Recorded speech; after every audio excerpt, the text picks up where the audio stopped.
One of the reasons I came to work for RS&H 5.5 years ago is the fact that integrity is a core value of the firm. I know that not every company in the world values integrity the way RS&H does.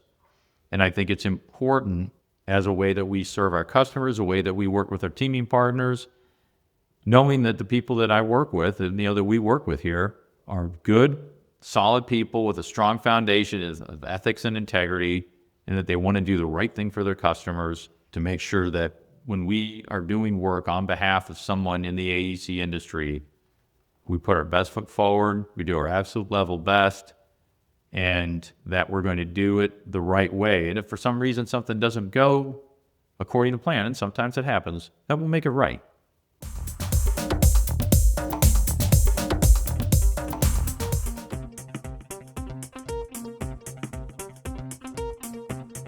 Welcome to a new episode of AEC Perspectives, a podcast by RS&H. I am your host, Rachel Moore, and I am thrilled to be with you today because we're going to hover on the topic of five-star facilitation and federal innovation with our guest, Rich Stump. Now, before I introduce Rich, I kind of want to talk to you, audience, because if you are professionals and decision makers in the architecture, engineering, and construction industry, particularly if you're engaged in federal projects, this episode is going to be right up your alley. Also, this might resonate a bit if you're a government stakeholder, a cybersecurity expert, I know you're out there, and anyone interested in the evolving landscape of federal infrastructure, sustainability, and design excellence. So what we're going to do today is we're going to provide you, dear listener and watcher, with insights into the latest developments and challenges in federal infrastructure projects. But we're not going to stop there. We'll also highlight RS&H's achievements, such as the CMMC Level 2 certification, and share actionable strategies for facilitating impactful planning sessions and delivering innovative solutions in a very complex and getting more complex by the day federal landscape. So that's a lot we're going to cover today. Fortunately, you are not going to just rely on me to do that. I have an expert in the seat across from me as a guest on today's podcast. A vice president of RS&H, Rich Stump is a seasoned architect with over 30 years of experience, and he has managed and directed more than 300 complex, mission-critical infrastructure projects worldwide. He holds a Master of Architecture from MIT and a Bachelor of Science in Architectural Studies from the University of Illinois. Rich is a former chairperson of the Integrity Management Committee for FIDIC, advocating for ethical practices in the AEC industry. Known for his technical expertise, which we're about to get a whole lot of, ethical leadership, and global project success, Rich offers valuable insights into the evolving infrastructure landscape. Rich, we're about to get those insights from you too. Welcome to AEC Perspectives. Rachel, thanks for having me. It's wonderful to have you here. We're just going to jump right into some questions because I guess you last appeared on the pod in March of 2024.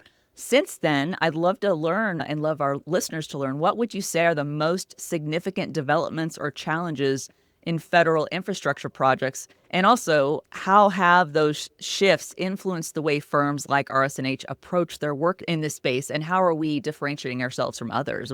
I know that's a mouthful, but there's a lot to cover. Right. And it's been about 2 years now. Those of you who are listening and watching, especially if you've been involved in the federal space, the last 2 years probably have felt like an eternity in terms of the changes, the twists and turns that we've all experienced. Mm-hmm. One of the things that has been a very significant change has been the fact that under the current administration, there was an event called the DRP, the Deferred Retirement Program. That has caused many of the agencies with whom we work to have had significant reductions in their workforce, so some as many as 30 to 40%. Mm-hmm. Other agencies, such as USAID, no longer exist. They disappeared in very, very short order last year.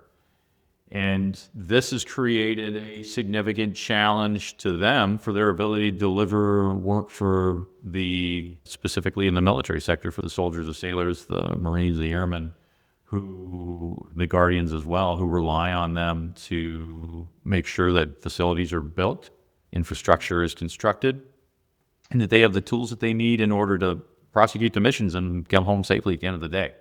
So that's one really, really big change that I was certainly familiar with. Data safeguarding has become a very significant issue. There have been a number of contractual requirements, such as CMMC, which you alluded to earlier, Rachel, that are now in play.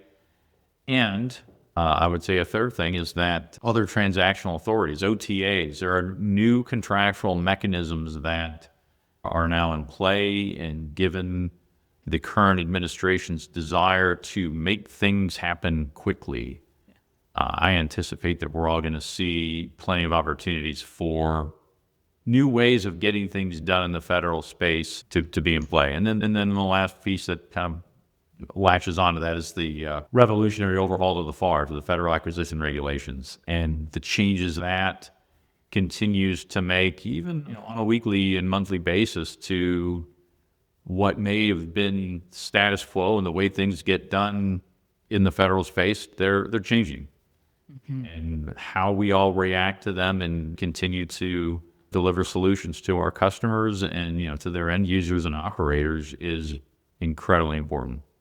I mean, that's a lot. Like, obviously, you said it's been 2 years and there's a lot going on there. And I like how you pointed out, too, one thing I want to touch on for my next question to you, because, RS&H is keeping up with all of this and trying to, not only keep up, but stay on the forefront, differentiate ourselves. But you mentioned, we both have alluded to the CMMC Level 2 certification, and that RS&H is currently completing that. That's going to be a significant milestone. But I'd love if we could hear your perspective. Why is that significant? Can you explain, what does this certification entail, and how does it achieve, enhancing RS&H's ability to meet the needs of federal clients, particularly in terms of, I guess, cybersecurity and operational readiness? Would love to hear how this is important for everybody. One of the things that's incredibly important and is currently in play in the federal space right now is the fact that in order to receive a federal contract or a task order that you might have under an existing contract, you have to be at a minimum cybersecurity maturity model certified level 1. The government has created something called FCI, which is Federal Contract Information. That is, in order to handle FCI, whether you're a prime or a sub, you have to have this certification in place. Now, many firms who are in prime roles that are anticipating working on contracts that will have data with a higher level of security, which would generally be CUI, which is controlled unclassified information, that requires cybersecurity, maturity model certification level 2. We are not only self-certified, as are the majority of the joint venture partners and TV partners who we're working with at level 2, and we're working on getting what's called the C3PAO, which is that independent certification to confirm that our data safeguarding, our policies, our procedures, and the way that we are CMMC Level 2 compliant is in fact certified by that third party. And we're looking to have that done most likely this summer. So that will allow us to continue to safeguard, federal agencies' data, to demonstrate that we have those safeguards in place, not only to our customers, to our teaming partners.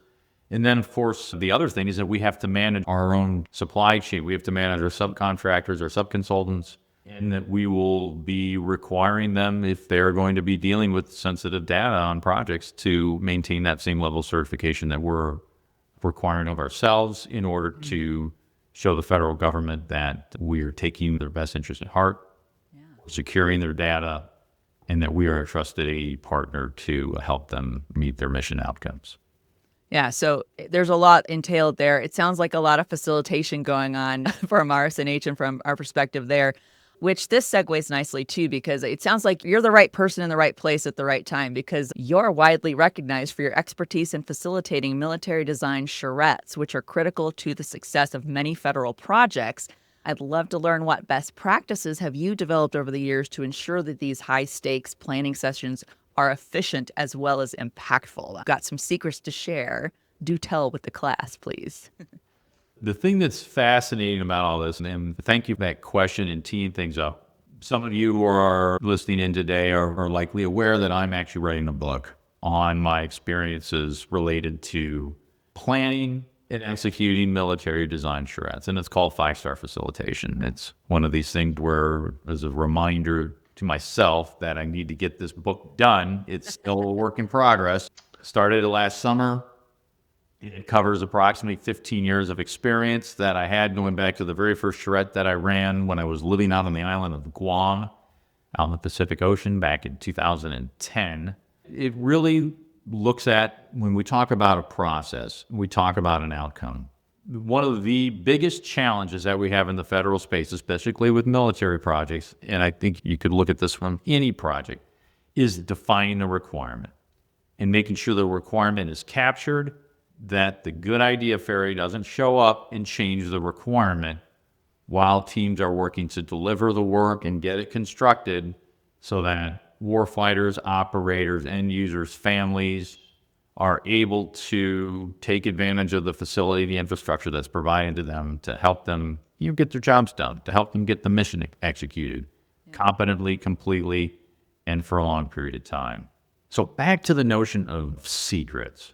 I just was in Canada earlier this week. I was working with, facilitating a workshop of leaders in the engineering space and watching them move through the process of how do you get 35 type A leaders into a room, and then they need to put together a presentation in very short order and sort themselves out. And a lot of times that's what happens in a charrette. You're bringing together a wide variety of stakeholders. You've got people who have very strong ideas about what needs to be done with the project. The requirement is perhaps clear, or maybe it's unclear, and you've got a finite amount of time, just a couple of days, generally, to get things done. And when you get out of the room, the intent is we've got extreme clarity on how we are moving forward as a team to get the project designed, to get the project built, obtain whatever outcome is required. One of the things that I'll give a shout out to, one of my favorite fighter pilots was a woman by the name of Nicole Malachowski. She not only was a fighter pilot, former squadron commander of F-16s in the Air Force, but she also was the first female F-16 Thunderbird pilot.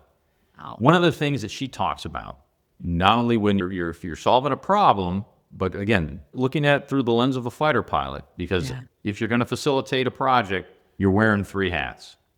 You're a pilot, you're a conductor, generally of an orchestra, at least that's how my analogy works, and you're a cat herder. So back to the pilot. Nicole would tell you, and when I interviewed her for my book, she was very animated about this point. Fighter pilot looks at the idea of, and keep the end in mind. You're going to drop a bomb on that target. Well, there's a lot of things that go into getting to that point. And say, well, what's the size of the bomb? What's the purpose of the bomb? Where does that bomb need to land? Are we taking out a whole building, or are we taking out a floor? What is the desired outcome? And when we think about a charrette, a lot of times people want to jump right in. They want to solve the problem immediately. And you've got to, as a facilitator, help them say, well, hold on, we need a plan. And we need to think about this. So one of my favorite quotes by Albert Einstein, or at least it was attributed to him, is the idea that if Einstein had 1 hour to think about a problem or to solve a problem, he'd spend 55 minutes thinking about it, 5 minutes on the solution. And that's the way a good facilitator needs to think of a charrette. It's the good way a pilot thinks about a mission. Think about it, plan it, and then spend the 5 minutes, just a fractional amount of the time on the solution.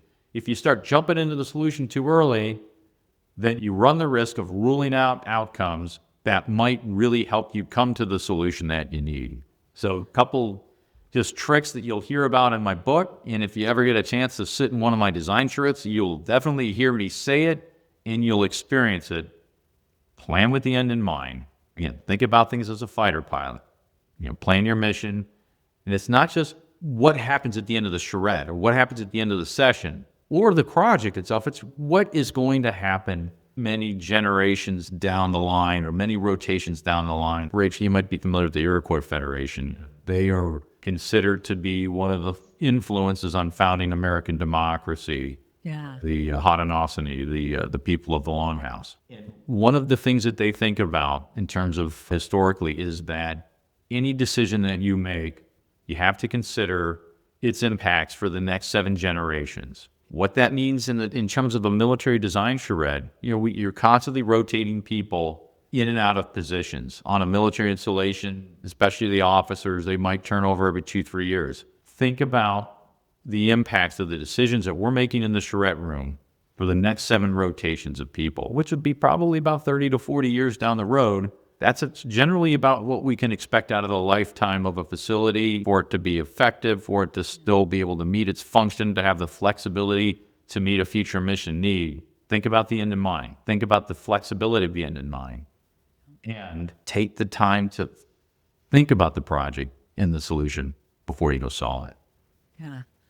That's really great that you outlined that too, because this is actually going to get me into my next question. Because now I feel like we have an understanding, and thank you for sharing that too.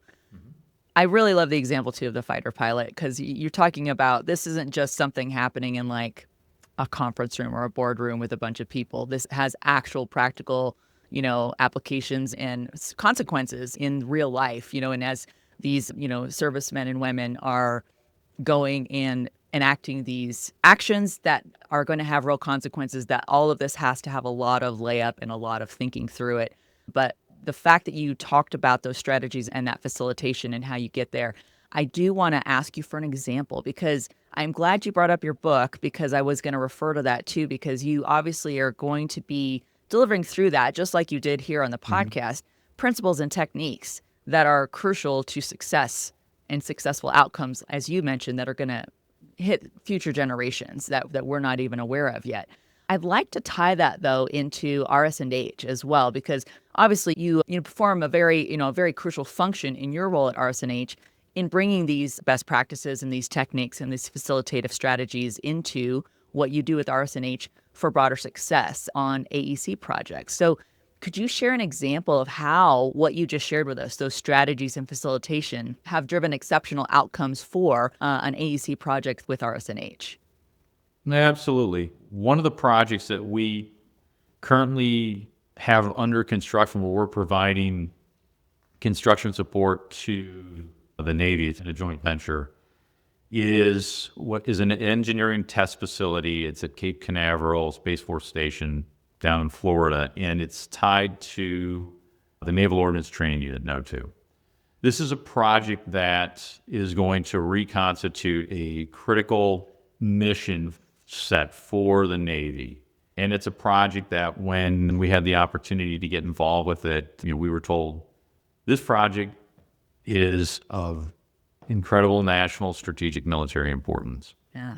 So we took that to heart and worked with the stakeholders to make sure, number one, that we understood the mission. We understood the purpose of the facility. So for those of you who might be Simon Sinek fans, it's the why. Start with the why. Why are we here? Why is everybody in this room? Why did our stakeholders, why did the government hire our team to spend all of this time and all this money to bring all these people together to solve the challenge of this engineering test facility? In order to deliver that facility correctly, you've got to define requirements. So you have to structure an agenda that allows everybody to be heard. You have to create a space that allows good conversation to happen, that allows for constructive conversation to happen, and it allows for what I would say 3 important things to happen. That everybody is paying attention, that they're working together with intention, and that you're creating positive tension in the room. And the framework that I use to level set that every time is a framework which is called the 4 Agreements. So the 4 Agreements is a book that was written by a guy named Don Miguel Ruiz, and he is a Toltec Eagle Knight and a shaman. He's written probably 40 books at this point, and I have found that framework, the 4 Agreements, is critical to creating the type of atmosphere that's collaborative, constructive, and allows people to really work together in the service of solving a problem. So what are those 4 agreements? Be impeccable with your word. Don't make assumptions. Don't take things personally. Always do your best. And what I do at the beginning of the charrette is lay that information out. I help people understand why those agreements are applicable to what we're doing. And then again, here's the secret. You get agreement. Yeah. Everyone has to agree that we're going to run the activity in accordance with those 4 agreements. Yeah. That's the special sauce right there.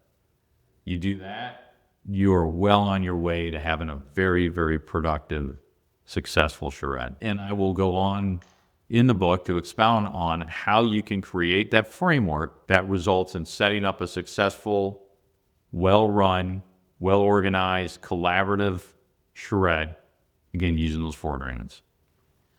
I would love if every single meeting I'm ever in could just start with those four tenets that you just talked about. I feel like, oh my gosh, even if you just quickly said, remember the four things and let's do that now, that would just make so much of facilitation just across the board, not just in the AEC industry, not just at RS&H, and not just in the military, but it would be very, very beneficial for so many. But appreciate you sharing that. You're really serving up this book as a must read. So I'm excited for you to finish it and get it out in people's hands. And as we look ahead to that, this segues into my next question for you, because we've talked a lot about where we've been like just in the last 2 years. We're talking about kind of, current day stuff, things that you're helping facilitate and best ways we can all do that. Now let's look ahead a little bit. I would love to learn from you, Rich. How do you see federal requirements evolving in the next few years, particularly in areas like resilience, cybersecurity, and design excellence? And then tied to that, what opportunities or challenges do you foresee for firms like RS&H to stay ahead of those trends while staying innovative? So cast your eyes to the future. What are you seeing? The firms that are going to be successful are the firms that are able to pivot to help to do the same things that we've been doing for our customers for the last 15 years, but doing it in an environment that is going to be a lot more dynamic and a lot more challenging from the standpoint of helping customers confirm the requirements that they need and be able to deliver those requirements with speed. I mean, as an example, if I remember correctly, the current Secretary of the Navy is a developer. That generally has not been the skill set that most service secretaries have had in the past. And developers generally move quickly. They want things done. They want them done yesterday. Not that previous secretaries didn't. Right. But generally, there is a different type of approach to how you're going to move when you're working towards a goal. We're hearing that, going back to I was just at SAME Capital Week, hear from the service chiefs and the idea that the need to move quickly, the need to be innovative. Now, again, we've heard these things before. The framework that we are now collectively operating in is different. There are new authorities, there are new requirements. Certainly, the geopolitics of the planet are rather precarious right now, and there are a lot of threats out there.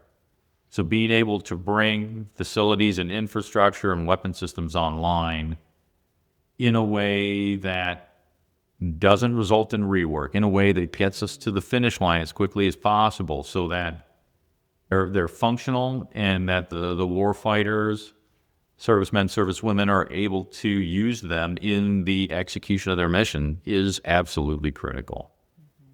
I anticipate a lot of requests coming out of the government to do more and to do it quickly. And that is going to be one of the biggest challenges we're going to see. Data safeguarding is going to also continue to be incredibly important. And how you use AI tools. I spent a lot of time in the last couple of weeks talking about them and watching them be deployed in the service of either a charrette or some sort of an industry government engagement activity with SAME, or just watching these young leaders in Canada use tools to pull together a presentation in times where it would maybe taken us a day. Right. They were able to pull it together in 20 minutes and then get after how the messaging works. The other thing that I would suggest is going to be a challenge for a lot of people who may not be used to it is thinking about what is the purpose of the work products and the deliverables and making them clear, concise, actionable, and effective. That is not to say that wasn't always a requirement in the past. Our industry tends to lag behind other sectors by a couple of years in terms of adoption of technology, in terms of the speed in which things work. There will be a lot more pressure to get things done quickly, and the way that we in the AEC industry embrace this technology, in the way that we use it rather than allowing it to use us, is going to be incredibly important. And at the same time, more and more requirements for security, the safeguarding, and providing resilient, flexible facilities that can meet missions for timeframes that in the past perhaps not always considered are going to be some of the new skill set that's going to be required today to be successful tomorrow. Yeah. Great points. That really was a good primer, if you will, or a playbook for what firms like RS&H need to be doing to stay successful, not just solvent, but successful in these coming years, which this brings me to, let's look back a little bit too, because RS&H specifically is celebrating its 85th anniversary. Whoa, right? There's a lot of legacy there. And, you just talked a lot about, sometimes the AEC industry can tend to lag behind a little bit. You talked about a lot of technology and innovative approaches that we have to be mindful of to stay on front of all these things. How do you see RS&H's 85-year legacy influencing how y'all are approaching all those things you just talked about and staying ahead of them, especially for federal projects today? Right. So let me talk a little bit about federal specifically, and then I'm going to just kind of talk a little more broadly about how our company is structured and some of the things that I'm doing in a new position that I've moved into, what that means for RS&H and as we collectively continue to innovate. One of the things that the company was founded on 85 years ago was supporting the war effort, World War II. Two of the big efforts that our company completed in the early days of the war were the design of Moody Air Force Base in Valdosta, Georgia, and Patrick Air Force Base, now Patrick Space Force Base, again, on the Space Coast in Florida. So it's kind of funny how history repeats itself. We find ourselves again in another, season of conflict, which has the potential to expand far beyond the area in the Middle East where it currently is. So what does that mean for RS&H in terms of how we've innovated? Again, we've been involved in programs supporting NASA and supporting aerospace, going back to the Apollo era. We're getting ready to finish construction on an asteroid curation laboratory that we designed and did the construction management at the Johnson Space Center. We supported the Artemis II space mission. Yeah. We are working at 220 different airports around the United States, with commercial aviation, as well as shared use airfields where we support Air National Guard units that interact with those, commercial airports in the service of not only their local communities, but providing air service and connectivity. We work on transportation projects all across the United States that leveraging everything from small local arterials to mega programs and mega corridors like the I-4 program across Central Florida. And we have, strong corporate healthcare and laboratory science capabilities that allow us to support a wide variety of customers. So one of the things that I'm doing right now with regard to federal growth is I've moved into a position as the federal growth leader at RS&H. So I am working within a team in a business development office with leaders from all of our different markets, and we're working together to collaboratively make sure that we are positioned as a firm to meet the needs of today and tomorrow for the customers that we work with in a wide variety of sectors.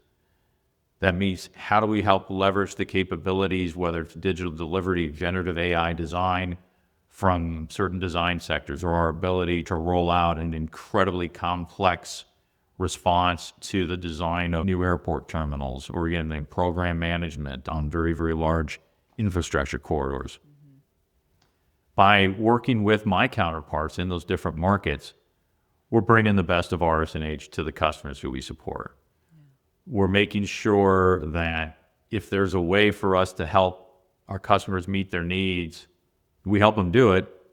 And if it's not something that we do, we've got the integrity to say, look, we know someone who might be better for you. Right. We suggest you talk to this partner of ours and they'll help take care of your need. And at the same time, we're here to make sure that we're collectively successful in that. We'll be here for you as a trusted advisor whenever you need us. For the next 85 years and beyond, the next right? 85 years, absolutely.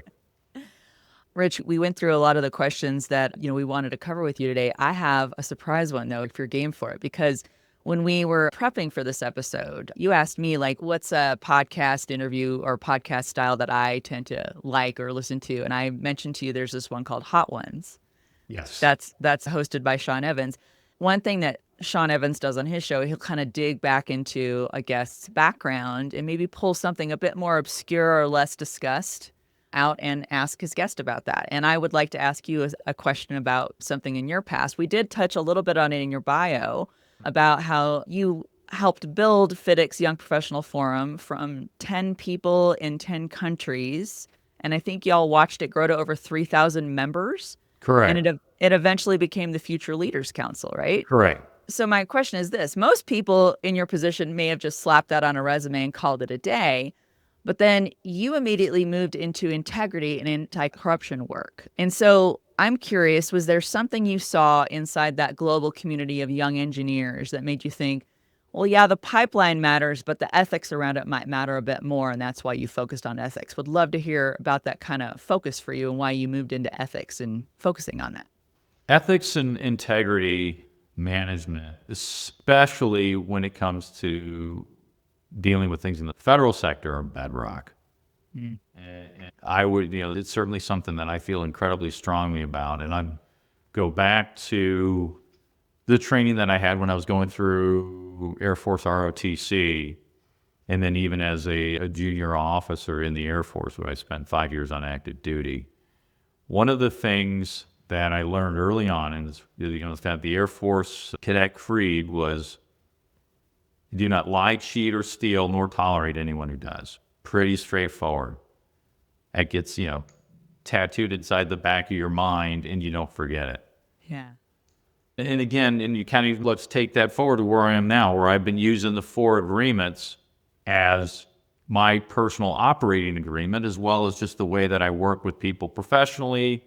And again, even rolled that out with these young engineering leaders who I was working with in Canada, none of whom had ever heard of it, which was fascinating in and of itself. But the idea that it's a holistic system. I'm going to quote Alan Simpson. This is a wonderful quote. He was a former senator from Wyoming, and he put integrity simply.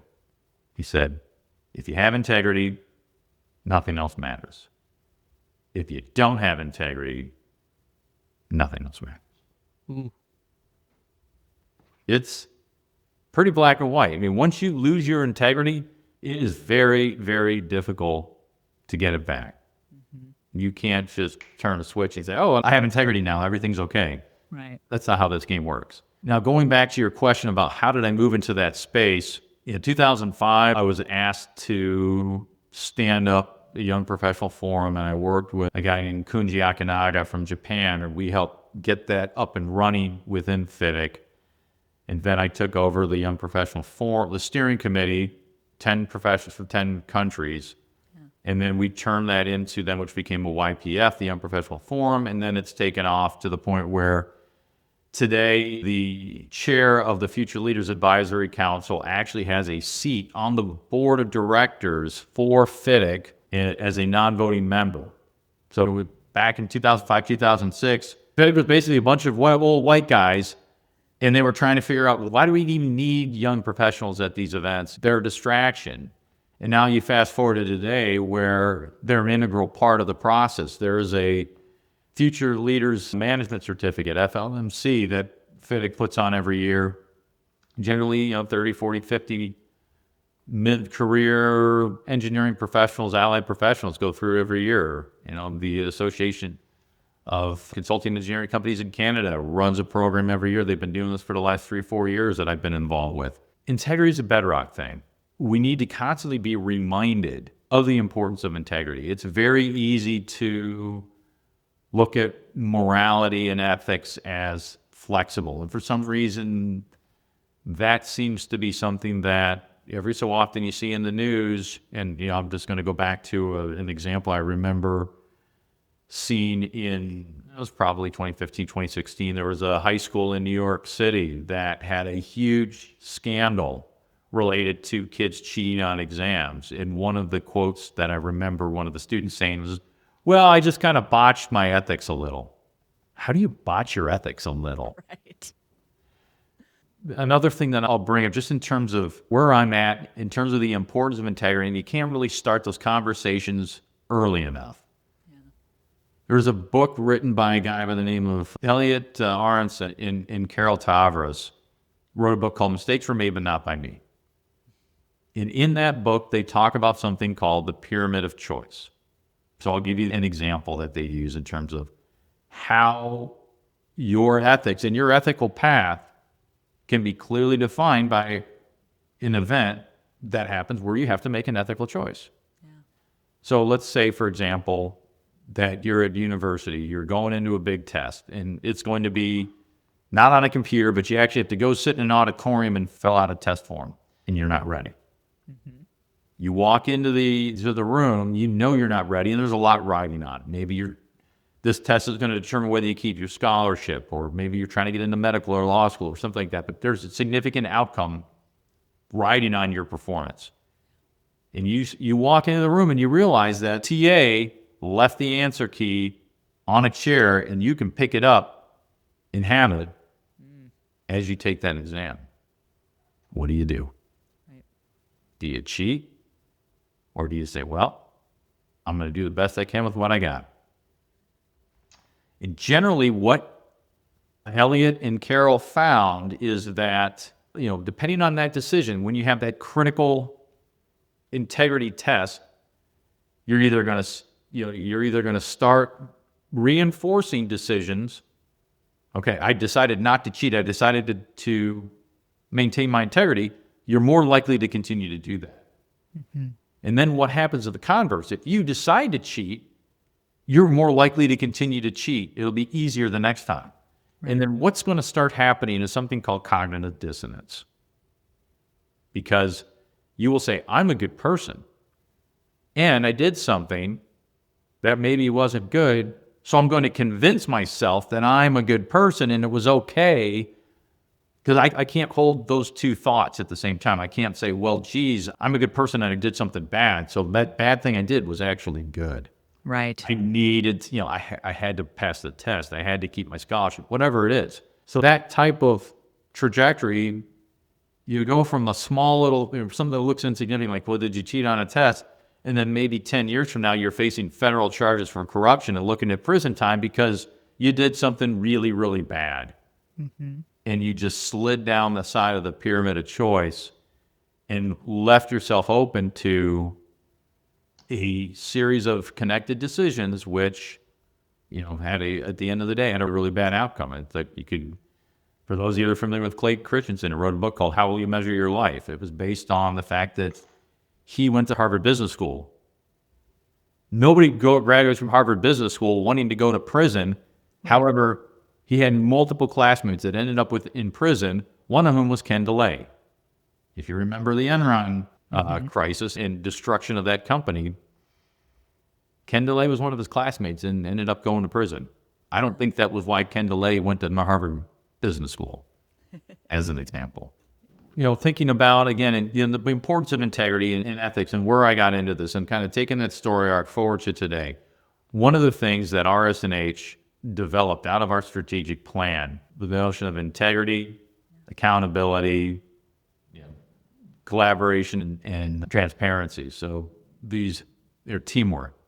I like transparency as well because it ties right into integrity, but IACT.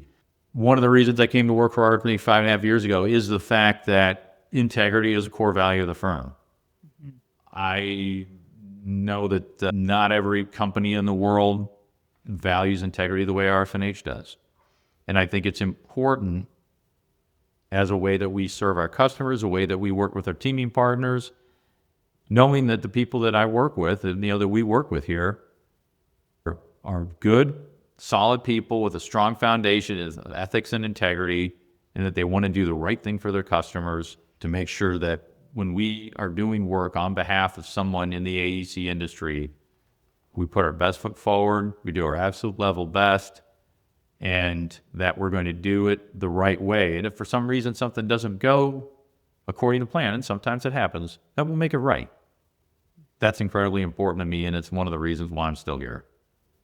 Well, we're very glad you're here. Talk about 5-star facilitation, 5-star experience, but you've given us a 5-star episode with your expertise and really given us some great insights too, not just into RS&H, but like you've been saying, into the wider AEC industry, into the federal aspects and considerations and requirements. But this has been an excellent journey to go on with you to really make sure we're all prepared for what's next and what's happening now. And also that RS&H is here to help everyone be prepared for all that. But Rich, I do want to thank you so much for taking your time today and being our guest on the episode on AEC Perspectives. But this has been an exceptional experience, and we're great too because we can look forward to that book soon to bookend it with. Yes. Well, Rachel, thanks so much for taking the time to allow me to be a guest on the show. I've thoroughly enjoyed it and look forward to the next one. Thank you so much. Well, I'm pretty sure you all had a 5-star experience with all the facilitation insights and also insights into the federal requirements and the state of where we are today and where we could be tomorrow. So I hope you all enjoyed today's episode. Please remember to find and follow AEC Perspectives wherever you like to listen to or watch your favorite podcasts. Also, find RS&H online at rsandh.com. You can learn a lot more about leaders like Rich Stump and also our career opportunities and where we can help you and support you in your journey and your success in the AEC industry. Have a great rest of your day, everyone, and we'll look for you on a future episode of AEC Perspectives.